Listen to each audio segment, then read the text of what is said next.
예, 안녕하십니까. 방금 소개받은 주식회사 위즈디니스 코리아의 김기배라고 합니다.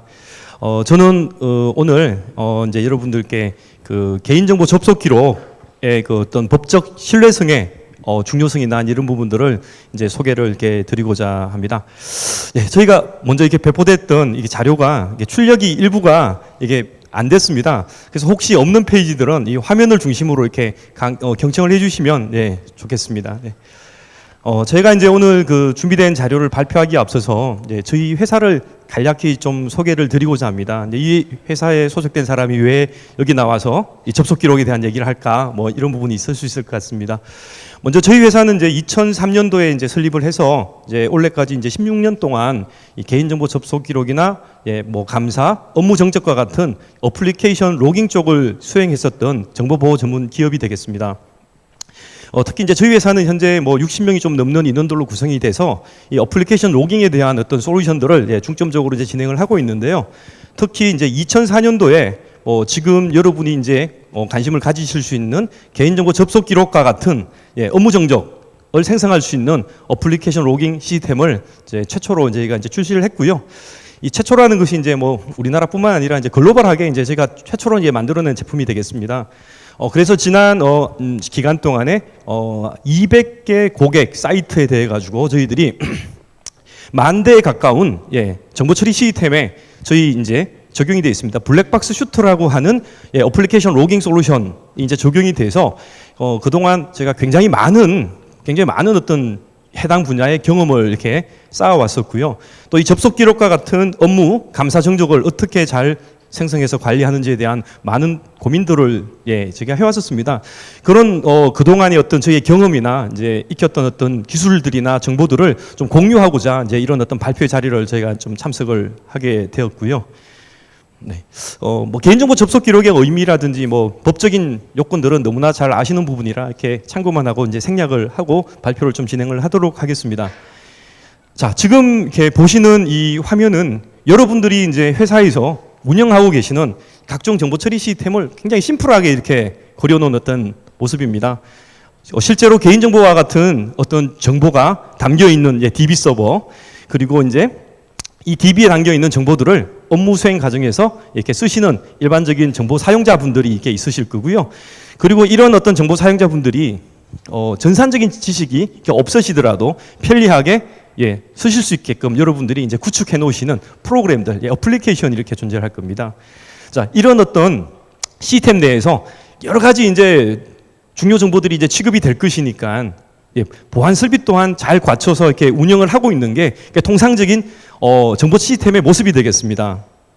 자, 그런데 이런 정보 시스템을 이제 구축을 하고 나니까 이제 어떤 반대급부로서 개인정보라든지 이런 중요정보, 뭐 내부 정보의 부정 사용과 같은 사고들이 이렇게 좀 발생을 이렇게 하고 있습니다. 그래서 이제 역시 이제 여러분들과 이제 저희 같은 어떤 보안 분야에 종사하신 분들이 이것을 막기 위해서 굉장히 열심히 노력을 하고 있고 열심히 또 관리를 하고 있습니다만은 사실상 이런 어떤 부정 사용과 같은 어떤 위협을 100% 막는 것은 조금 어려운 측면이 있다라는 것을 뭐 생각하지 않을 수 없을 것 같습니다. 자, 그래서 오늘 이제 이 자리에서는 좀 다른 측면에서 좀 다뤄보고자 합니다. 여러분들이 이제 운영하고 계신 굉장히 많은 정보 처리 시스템들이 있으실 텐데요. 그리고 그 시스템들을 구축하기 위해서 굉장히 많은 어떤 그 노력들을 이렇게 하실 것 같습니다. 비용도 많이 들었을 거고요. 뭐 지자체 같으면 뭐 또 운영한 시스템도 굉장히 많고 공공기관도 엄청나게 많은 걸로 알고 있습니다. 자, 그러면 여러분들이 이렇게 운영하고 계신 어떤 시스템에서 어떤 일이 이루어지고 있는지, 뭐 어떤 정보가 사용이 되고 있는지 혹시 알고 계십니까? 또는 그 시스템을 알 수 있는 이렇게 가시성을 확보할 수 있는 어떤 기반을 갖추시고 있습니까? 이렇게 여쭤보면 아직은 대부분 이제 준비가 되지 않았거나 되어 있더라도 조금 미비한 어떤 그런 상황인 것 같습니다. 지금 이제 이렇게 개인정보 접속 기록이라는 부분으로 이제 좁혀서 생각을 해보면 결국 우리가 운영하는 이런 정보 처리 시스템에서 개인정보 취급이 발생이 될 때 누가 무엇을 뭐 썼는지와 같은 어떤 기록을 이렇게 남기는 부분이라고 생각이 됩니다. 사용자분들이 계시고요. 우리가 구축해 놓은 여러분들이 운영하시는 시스템에서 발생되는 일을 로그의 형태로 이제 기록을 하고 관리를 해서 회사 내에서 발생되는 정보 취급 행위에 대한 전사적인 가시성을 확보하는 뭐 이렇게 생각을 하시면 조금 뭐 단순히 그냥 보안이다 이런 부분과는 좀 다른 측면이 있을 것 같습니다. 자, 그러면 이런 개인정보 접속 기록과 같은 감사 또는 업무 정적을 어떻게 남겨야 될까 이제 고민을 좀 이렇게 해봐야 될 것 같은데요. 제가 이제 이 접속 기록을 생성할 때 가장 기본이 되는 것을 두 가지를 이렇게 좀 정리를 해봤습니다. 자, 첫 번째는 우리 회사 내부에서 발생된 개인정보 취급 행위를 기록하는 것이니까요. 누락이 발생이 되면 안 되겠죠. 발생된 행위를 단 한 건도 빠짐없이 다 기록을 해야 된다라는 부분이 중요할 것이고요. 자, 또 한 가지는 자, 이렇게 기록한 것을 자, 그러면 그 안에 어떤 내용을 담아서 기록을 할 것인가가 또 중요한 어떤 포인트가 될 것 같습니다. 보시면 이제 뭐 누가 누구의 정보를 뭐 언제 어디서 썼어 이제 이런 형태가 이제 가장 기본적인 사항이 될 거고요. 또 보안이 목적이 있으니까 이 행위를 통해서 조회된 가져간 개인정보는 몇 명이야 몇 건이야 뭐 이런 부분도 기록이 필요할 겁니다. 자, 그런데 이런 기록을 담아서 기록을 할 때 자, 각각의 이 데이터가 정확해야 되지 않겠습니까? 만약에 누가 썼으라고 했는데 이게 좀 잘못돼서 사실은 뭐 A라는 사람이 있었는데 로그에는 이몽룡으로 이렇게 되어 있다. 뭐 이런 것들은 문제가 되겠죠. 그래서 이걸 정리를 해보면 결국은 발생된 개인정보 처리를 누락 없이 기록을 해야 된다. 다음에 기록된 데이터가 정확해야 된다. 뭐 이걸 줄여보면 접속 기록에 대한 데이터 정합성과 무결성이 보장되도록 구축을 하는 것이 가장 기본이 된다라고 말씀을 드릴 수 있을 것 같습니다. 여러분 만약에 여러분이 구축한 어떤 접속 기록이 이런 어떤 무결성 부분을 보장하지 못한다라고 하면 어떤 일이 생길까 이제 강의를 통해서 차근차근 한번 알아보도록 그렇게 하겠습니다. 자, 다음 이제 보시는 부분은 자, 여러분이 운영하시는 환경에서 개인정보 접속 기록을 생성해서 관리하려고 하면 어떤 형태로 이제 이루어지게 되냐면 자, 여러분이 이제 다니시는 그 회사에서 쓰시는 시스템은 이제 이렇게 구성이 되어 있습니다. 아까 보신 것처럼. 근데 웹 환경도 있을 것이고요. 자, 웹 환경이라고 하더라도 자바로 만들어진 시스템. 또 뭐 ASP나 PHP도 있을 것 같습니다. 그리고 이제 CS도 있을 것 같은데 저 CS는 뭐 2티어, 3티어 환경이 굉장히 다양합니다. 이런 굉장히 다양한 환경에서 접속 기록이라는 정적을 남겨서 이제 기록할 수 있는 어떤 제품을 적용을 할 것이고요. 저희 회사 같은 경우에는 각 시스템의 특성별로 뭘로 만들어졌냐, 환경이 뭐냐에 따라 가지고 특화된 어떤 기반 로깅 모듈들을 제공을 하고 있습니다. 자, 이렇게 이제 접속 기록이 이제 생성이 되면 이걸 수집을 해서 잘 보관을 하고 분석을 해서 여러분이 업무에 쓸 수 있는 어떤 화면으로 이제 구성이 되는 어떤 그런 체계로 이제 관리를 하시게 될 것입니다. 자, 그러면 이런 접속 기록을 이제 생성하는 것부터 이제 살펴본다면 생성을 어떻게 할까? 기존에 생성을 할 수 있는 어떤 기반을 가지고 있다라고 하면 이제 문제가 없을 텐데요. 현재 대부분 이런 기록을 남기지 않습니다. 그래서 소프트웨어 수정 없이 이제 접속 기록이라고 하는 정적을 남기기 위해서 뭐 소프트웨어 방식이라든지 네트워크 패킷을 처리하는 방식 등이 이제 존재를 하는데요. 자, 지금 보시는 부분은 여러분이 운영하는 정보 처리 시스템 안에 정보 처리 시스템 안에 이렇게 그 플러그인을 시키는 방식입니다. 접속 기록 생성이라고 하는 기존에 없었던 기능을 이제 넣어주는데요. 웹 기반 시스템은 뭐 웹로직이라든지 대부분 이제 제우스라든지 이런 와스를 이제 운영을 하고 계시고요. 그 위에 어플리케이션을 사용을 돌게끔 그렇게 되어 있는데 이 기존의 와스에는 접속 기록과 같은 로깅 기능이 존재하지 않습니다. 그래서 이런 플러그인을 통해서 새로운 기능을 이렇게 이제 부여를 한 것이라고 생각하시면 되겠습니다. 자, 이렇게 이제 기능이 플러그인이 되고 나면 사용자가 뭐 홍길동을 조회한다. 그러면 홍길동에 뭐 주민번호 같은 걸 넣고 또 SQL 문이 생성이 돼서 DB에서 조회가 되고 그 결과를 받아서 HTML 문으로 화면을 만들어서 보내는 과정들이 이제 이루어지는데 자, 이것을 완벽하게 이제 기록을 하게 됩니다. 이 소프트웨어 방식의 가장 큰 장점은 웹 환경에서 단 한 건의 누락도 없이 정확하게 데이터를 로그로서 기록한다는 부분이 가장 큰 장점이 되겠습니다. 다만 이제 이 기술의 좀 어려운 점은 구현이나 구현된 어떤 제품을 적용을 하면서 어떻게 안정성을 꾀하는 것이 굉장히 어렵습니다. 기술적인 진입 장벽이 굉장히 높은 어떤 기술이다 보니까 뭐 이제 다소 이제 좀 쉬운 방법으로 이렇게 보시는 일부 1, 2, 3, 4를 다 남기는 것이 아니라 뭐 1, 4 그러니까 입력 각각 HTML 문만 남긴다든지 자, 또는 뒤에서 소개드릴 네트워크 방식으로 이제 이런 것을 남겨서 처리하는 어떤 것들이 있을 수 있는데요. 자, 네트워크 방식으로 이제 이런 어떤 기록을 남기게 되는 경우는 네트워크 상에서 발생되는 행위들을 이렇게 네트워크 스위치에서 미러링이라는 것을 통해서 패킷을 수집을 해서 기록을 하게 됩니다. 근데 이제 이 방식이 다소간에 좀 문제가 좀 한계가 있는데요. 웹 환경에서 이제 이런 형태로 기록을 이렇게 하게 되면 여기 보시는 것처럼 이렇게 기록에 누락이 발생이 되거나 오탐 등과 같은 오류에 의해서 데이터 신뢰도를 담보할 수 없는 어떤 그런 좀 한계가 있다라고 보시면 될 것 같습니다. 자, 이 두 가지 어떤 로깅 방식을 이렇게 비교를 해보면 이렇습니다. 자, 앞서 소개드린 대로 네트워크 방식과 같은 경우에는 이렇게 스위치에서 이제 패킷을 수집해서 기록을 하다 보니까 1, 2, 3, 4 전체를 기록을 하지 못하고 1, 4로 불리는 사용자 입력부와 다음에 결과 화면만을 기록을 하게 됩니다. 자, 반면에 플러그인을 시켜서 이 내부에서 기록을 하게 되면 이 전체 영역을 다 기록을 할 수 있습니다. 입력해서 쿼리문, 다음에 결과 값에서 결과 화면까지. 자, 그러면 이러한 어떤 차이가 가장 큰 어떤 차별성 또는 차이점의 하나인데요. 이런 차이가 이제 여러 가지 어떤 이후의 운영이라든지 법규 준수 문제에서 어떤 영향을 끼치게 됩니다. 자, 먼저 네트워크 방식에 대해서 좀 더 이제 얘기를 드리게 되면 패킷 미러링을 통해서 수신을 하고 처리하는 과정에서 패킷 유실 등에 의한 접속 기록이 누락이 될 수 있습니다. 이 패킷 유실은 이 스위치에서 이제 일어날 수도 있고요. 미러링된 패킷을 받아주는 수신하는 서버 쪽의 CPU 부하 같은 것 때문에 이루어질 수도 있습니다. 자, 제가 이제 지자체라든지 공공기관을 많이 다녀봤는데요. 보통 지자체에서 작게는 10여 대, 많게는 20여 대가 훌쩍 넘는 시스템을 운영을 하고 계십니다. 자, 그런 시스템에서 몰려 들어오는 그 굉장히 많은 양의 트래픽을 조그마한 조립 서버 한 대로 과연 유실 없이 기록할 수 있느냐?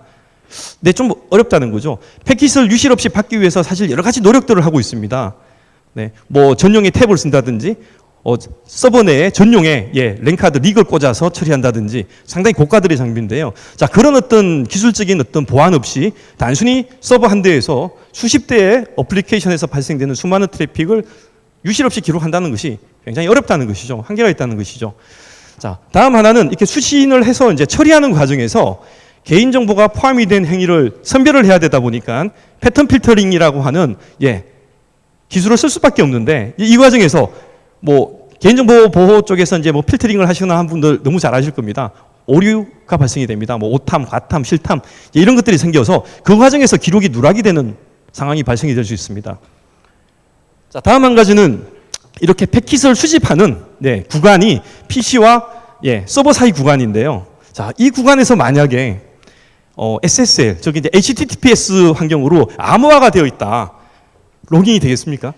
로깅이 불가능합니다. 혹 이런 시스템을 지금 도입을 하시려고 이제 계획하시는 분들 중에서는 현재 우리는 SSL이 적용이 되어 있지 않기 때문에 관계없다라고 하시는 경우가 있었는데요. 저희 실제 사례로 이제 바꾸신 경우가 있습니다. 보안이라는 것은 계속 강화가 되고 있기 때문에 현재는 SSL이 적용이 안 되어 있지만 차후에 SSL이 도입이 되면 기존에 남겼던 기록을 대체해서 새로 사업을 해야 될 수도 있고 또 이제 그 암호화된 것을 이렇게 복호화하기 위한 SSL 그 가시화 장비들을 또 수천만 원의 비용을 들여서 또 별도로 도입을 하셔야 될 수도 있는 그런 어떤 문제가 있습니다. 그래서 좀 더 이제 긴 안목을 가지고서 이제 확장석을 대비해서라도 이런 부분이 SSL이 들어오는 어떤 이런 부분이 생기더라도 로깅을 할 수 있는 어떤 그런 부분이 좀 담보가 되어야 되지 않을까 생각이 됩니다. 자, 다음 하나는 원천적으로 기록을 못하는 위치가 있습니다. 권한이 좀 있으신 분이 우리 대상 시스템 세월일 수도 있고요, 운영하신 여러 시스템일 수도 있는데 권한이 있으신 분 같으면 이제 이쪽 서버에서 직접 조회를 하는 겁니다. 그러면 네트워크 구간을 경유하지 않기 때문에 로깅 자체가 이제 불가능한 그런 보안상의 홀이 생기게 됩니다. 자, 이런 것들을 저희가 이제 봤을 때 데이터 접속 기록 생성하는 과정에서 누락이 발생이 된다 이제 이렇게 이제 보는 것이고요. 자, 이런 누락 외에 이제 심각한 문제가 한 가지가 좀 있는데요. 자, 여러분들 이런 접속 기록을 저희가 남길 때 가장 중요한 포인트는 누가 누구의 정보를 받냐가 되지 않겠습니까? 근데 만약에 누가 봤다, 그러니까 홍길동이가 봤다라고 했는데 사실은 홍길동이가 아닐 수도 있는 상황이다라고 하면 굉장히 심각한 문제이지 않을까요?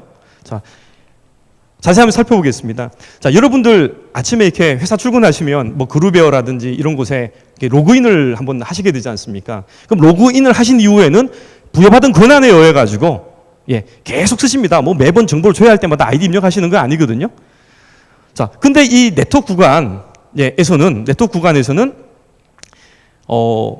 패킷을 수집을 해서 분석을 아무리 해도 이 행위를 누가 했는지 알 수 있는 식별 정보가 존재하지 않습니다.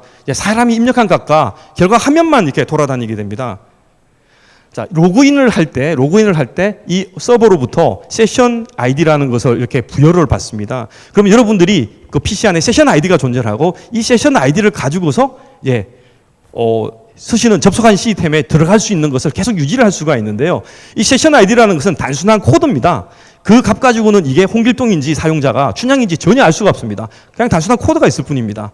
자, 반면에 소프트웨어 방식으로 하게 되면 이 내부에다가 안에 보시는 이 내부 부분에다가 플러그인을 시켰기 때문에 다른 정보가 존재를 하는데요. 밑에 보시는 세션 데이터라는 게 있습니다. 자, 이 세션 데이터가 굉장히 중요한 의미가 있는데 모든 행위마다 이 세션 데이터가 존재를 합니다. 근데 이 세션 데이터, 세션 값 내에는 이 행위를 누가 했는지 식별할 수 있는 정보가 다 들어가 있습니다. 일례로 지자체에서 운영하는 그 공통기반 시스템에는 세션 값 안에 그 사람의 이름과 주민등록번호 앞자리 또는 주민번호 일부가 이렇게 존재를 합니다. 자, 그게 매 행위마다 있기 때문에 100% 정확하게 이 행위를 홍길동이가 했어, 춘향이가 했어 이렇게 정해줄 수 있는 거죠. 식별할 수 있는 것이죠. 자, 반면에 이제 네트워크 방식에서는 그것이 불가능하기 때문에 여러분 어떻게 할까요? 한 가지 방법이 있는데요. 자, 지금 춘향이를 조회한 행위가 발생이 됐습니다. 근데 이 행위에는 누가 했는지는 알 수가 없습니다. 그러니까 누가 했는지 알 수 없는 기록은 필요가 없는데요. 자, 시간을 거슬러 올라가서 여러분이 로그인한 시점으로 찾아갑니다. 그러면서 춘향이를 조회한 행위 때 사용이 된 세션 아이디가 부여가 된 그리고 로그인 페이지를 찾고 이 로그인 페이지에서 입력된 아이디를 찾아서 이거 누가 했네라고 맞춰주는데요. 문제가 좀 있습니다. 이 세션 아이디라는 게 흔하진 않습니다만 중복돼서 사용이 될 수 있습니다. 다음은 앞서 제가 패킷 유실 누락 말씀드렸는데 자, 로그인 부분이 누락이 됐습니다. 그게 누군지 알 수 있겠습니까? 그러면 이런 솔루션들이 죄송합니다. 실수했습니다. 못 찾았습니다. 못 하겠죠. 그냥 한 가지를 더 쓰는 게 IP 주소가 있습니다. IP 주소는 모든 행위가 발생이 될 때마다 따라오거든요. 자, 이 IP 주소를 가지고 가장 최근에 사용한 사람이 누구지? 때려버린 겁니다. 자, 그러면 정확하지 않은 어떤 기록이 발생될 수 있다. 자, 그런 부분이고요. 그리고 또 한 가지가 시스템을 뭐 한두 대만 쓰면 뭐 그런 식으로 할 수 있을 것 같아요. 근데 여러분들 시스템 뭐 10대, 20대 쓰시면 뭐 공공기관에서 많이 SSO 쓰고 계시지 않습니까? 자, SSO로 쓰게 되면 굉장히 복잡해집니다. 딱 이렇게 로그인을 한 순간 대상 접속한 PC로 SSO 서버가 SSO 토큰이라는 것을 발급을 해줍니다. 그럼 그 토큰을 들고 이 시스템에서 저 시스템으로 갈 때 옮겨 다닐 수 있습니다. 버스 타실 때 옛날에 썼던 그 토큰 똑같습니다. 근데 그 토큰을 여러분들이 기록을 했다고 해서 이게 누군지 아실 수 있겠습니까? 버스에 토큰 듣고 갔는데 이거 누가 탔네? 모르듯이 똑같은 상황이 발생이 됩니다. 자, 그걸 찾아야 되죠. 굉장히 복잡해지는데 그러면 이제 로그인 시점에 입력된 아이디를 찾기 위해서 뭔가를 해야 됩니다. 근데 여러분 시스템이 20대입니다. 아침에 여러분 로그인 하실 때 항상 똑같은 시스템에서 하면 문제가 없겠지만 20대 시스템 어디서 처음 로그인했는지 모르겠죠. 그럼 20대에서 생긴 모든 록을 뒤져가지고 아이디를 찾아야 됩니다. 문제가 생기는 것이죠. 뭐 지자체 같은 곳, 공공기관 같으면 아마 뭐 세월이 처음 로그인할 확률이 굉장히 높습니다만은 아닌 경우들도 존재를 하거든요. 자, 그렇게 해서 확인이 안 되면 결국은 IP 주소와 같은 한정된 기록을 가지고 누군지를 매핑을 하게 되는 과정에서 문제가 생기더라. 그래서 실제 사용자가 누구다라는 걸 100% 보장할 수 없다. 이렇게 말씀을 드릴 수 있을 것 같습니다. 자, 이제 이외에 SQL문이라든지, 다음에 이제 행위가 발생됐을 때 몇 명을 조회했다. 다음에 이제 DB에서부터 조회된 결과값을 기록을 네트워크 방식에서는 이렇게 할 수가 없는데요. 자, 이것이 이제 우리 접속 기록을 남겨서 법규를 준수하고 또 운영하는 과정에서 어떤 영향을 끼치는지 소개를 좀 드리도록 하겠습니다. 자, 먼저 이제 수행 업무입니다.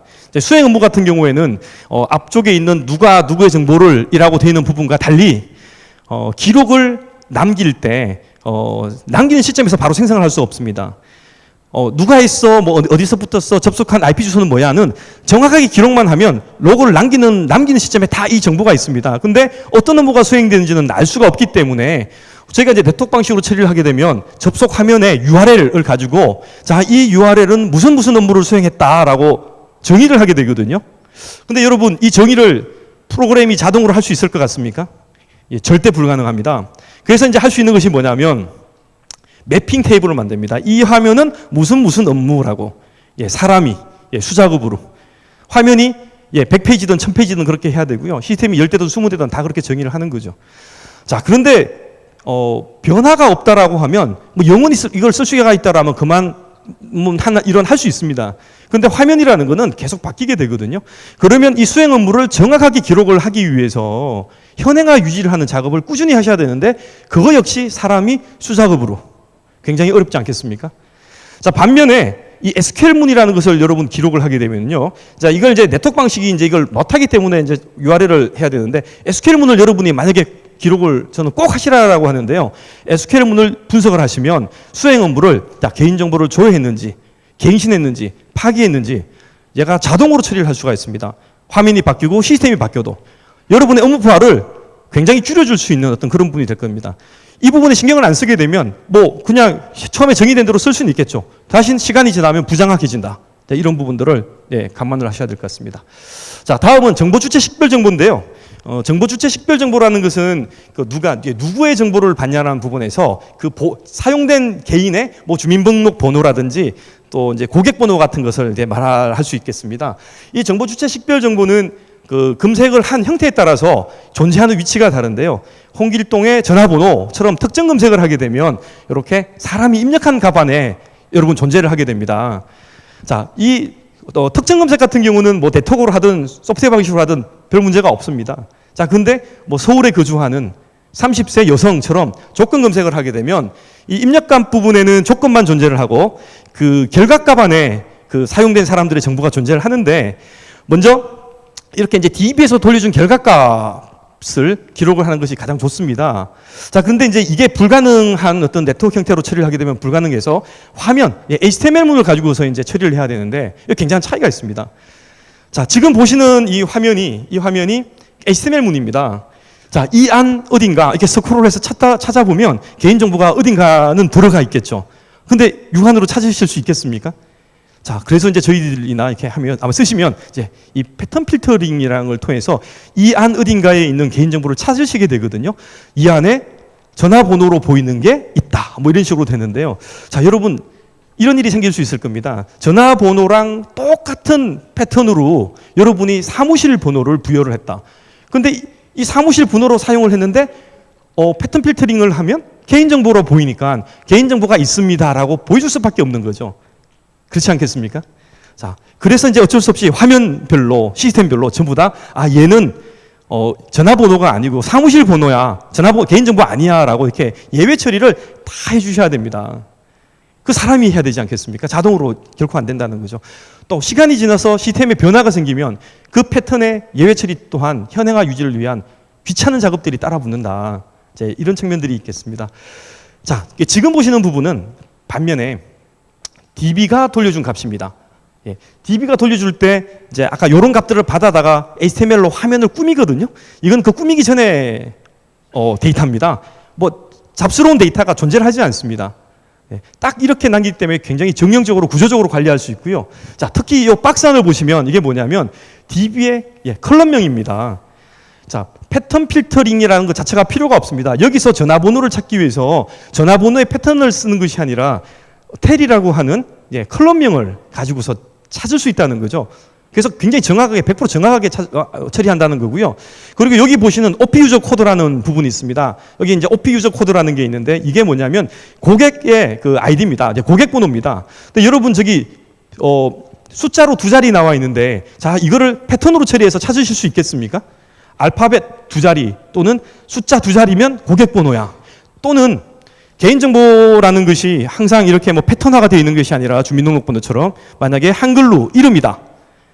자, 그러면 한글이 연속으로 세자면 이름이다라고 정의하실 수 없지 않겠습니까? 하지만 이 DB 결과값을 이용을 하게 되면 이 OP 유저 코드를 가지고서 이제 정확하게 이제 기록을 하실 수 있는 것이고요. 또 혹자는 이런 고민도 하시더라고요. 이게 보니까 이게 개인정보가 너무 많은 거예요. 야, 너무 상세하게 기록을 해서 오히려 개인정보 처리에 조금 애매한 일이 생기겠는데 이게 걱정을 하시는데요. 방금 말씀드린 것처럼 이 컬럼을 가지고서 처리를 할 수 있는 게 선별을 할 수 있는 게요. 자, 이거 다 남기지 말고 OP 유저 코드만 남기자. 이런 처리가 가능합니다. 컬럼명이 있기 때문에. 그러면 불필요한 것 자체를 또는 개인정보가 많이 들어간 것을 원천적으로 방지를 할 수도 있다. 뭐 그렇게 말씀드릴 수 있겠고요. 자, 다음은 이제 개인정보를 이제 취급하는 행위가 있었으면 이 행위를 통해서 자, 몇 명을 조회했는지 이렇게 보셔야 되지 않겠습니까? 근데 이제 이게 기록이 불가능합니다. 이 조회 명수라는 건 아까 그 DB 결과값이 올 때 따라오는 것이거든요. 앞서의 화면을 보시면 하나, 둘, 세 줄입니다. 로우가 세 줄이거든요. 그럼 이 3이라는 숫자가 DB로부터 전달이 되는데 결과 화면을 기록을 하게 되면 이 안 어딘가에 3이라는 숫자가 있느냐? 없습니다. 자, 그럼 만약에 100명을 조회를 했습니다. 그럼 어떻게 처리를 하느냐? 비슷하게 카운트, 건수 비슷한 걸 만들어야 되다 보니까 역시 패턴 필터링을 이렇게 해가지고 이 안에 주민번호로 보이는 게 몇 개가 있다. 전화번호로 보이는 게 몇 개가 있다. 이렇게 처리를 하거든요. 근데 여러분, 최근에 이제 개인정보를 워낙 소중히 여기다 보니까 정보를 잘 제공하지 않는 경우도 있습니다. 만약에 100명의 사람이 사용이 됐는데요. 그 중에 한 40분이 그 개인정보를, 전화번호를 등록을 안 했습니다. 그럼 화면에서 어떻게 처리가 될까요? 60건으로 나올 수, 실제로 100명을 조회했지만 60명이라고 나올 수도 있습니다. 자, 그것이 이제 한계가 있는 부분이 되겠죠. 자, 그러면 뭐 여러 가지 아이디 식별이 안 되고 뭐 여러 가지가 있었는데 이제 이런 것들이 이렇게 모여지다 보면 네트워크 컨텐츠 필터링 뭐 방식 이런 형태의 네트워크 방식으로 기록을 하게 되면 복귀 준수 안 될 수도 있다. 굉장히 고민되는 부분인데 이게 왜 그러냐? 그리고 생성한 접속 기록의 데이터 정합성과 무결성, 신뢰성을 담보할 수가 없다라는 게 이제 가장 큰 문제가 되겠습니다. 자, 그러면 그 접속 기록이라는 것을 일종의 로그지 않습니까? 우리가 왜 남겨야 되느냐? 그리고 이거를 이제 뭐 각종 해설서나 이런 가이드 같은 데 보시면 안전하게 뭐 6개월 이상, 어떤 경우는 3년 이상 보관해. 그렇게 되어 있습니다. 왜 이거를 이렇게 보관을 해야 될까요? 한번 생각해 보실 필요가 있을 것 같습니다. 평상시에 문제가 없을 때는 이런 로그를 쓰실 일이 별로 없으시거나 또는 뭐 이렇게 관심을 안 두실 수도 있을 것 같은데요. 만약에 나서는 안 되지만 여러분 회사에서 개인정보가 부정 사용이 되는 불의의 사고가 발생이 됐다. 여러분은 그럼 제일 먼저 이 접속 기록을 이렇게 뒤져보시게 될 겁니다. 그런데 만약에 이 개인정보 접속 기록이 누락이 되어 있거나 또는 남긴 기록에 신뢰성이 담보가 되지 않는다. 사용자 아이디가 있긴 하지만 이게 진짜 이 사람이 했는지 보장이 안 된다라고 하면 어떻게 될까요? 자, 여러분이 이제 접속 기록을 막 찾으셔가지고 문제가 되는 행위자를 찾았습니다. 가겠죠. 당신이 이걸 했지 않느냐, 왜 했느냐, 이게 따져 물었습니다.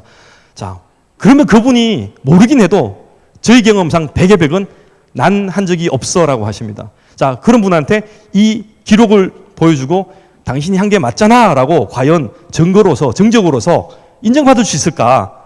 굉장히 고민되는 어떤 부분이라는 거죠. 자, 다음은 개인정보 열람 청구권이라는 게 있지 않습니까?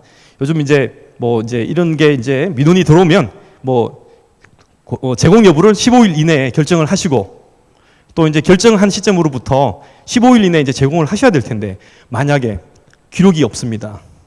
어떻게 하죠? 문제가 발생이 될 수 있겠죠. 일반 민간 기업과 달리 제가 이제 공공기관, 특히 지자체 등을 보면 굉장히 이 부분이 앞으로 심각해질 수도 있겠구나라는 생각이 드는데요.